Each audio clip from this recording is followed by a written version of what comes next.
Hi friends, welcome to Films to Fashion. இன்னைக்கு நம்மளுடைய கவி ஸ்டிச்சிங்ல ஒரு சின்ன டை means do it yourself tailoring தெரிஞ்ச யார் வேணாலும் இதை நீங்கள் பண்ணலாம்.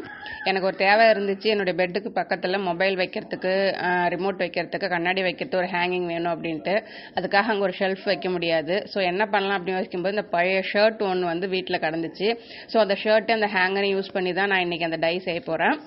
டை மீன்ஸ் ஒன்றும் கிடையாது, டூ இட் யுவர் செல்ஃப் தான் டைன்னு சொல்கிறது நாம. இதான் டை கிராஃப்ட் அப்படின்றது.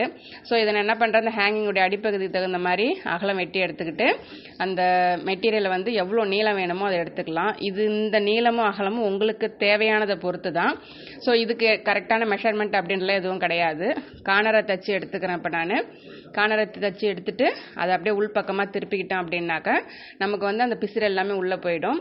ஸோ இப்போ நம்ம தேவையான அளவு மட்டும் வச்சுட்டு அடிப்பகுதியை மடித்து தைச்சிட்டேன். திரும்ப அதை இன்னொரு ஃபோல்டிங் மடித்து வச்சு தைக்கிறேன் நான்.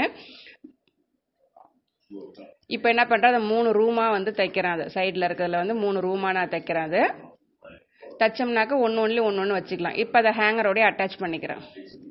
இதுக்குன்னு டைம் ஸ்பெசிஃபிக்காக நீங்கள் எடுக்க தேவையில்லை. மிஞ்சி போனால் ஒரு 10 நிமிஷம் கூட ஆகாது செய்யறதுக்கு. பட் ஆனால் ரொம்ப யூஸ்ஃபுல்லான ப்ராடக்ட் இது.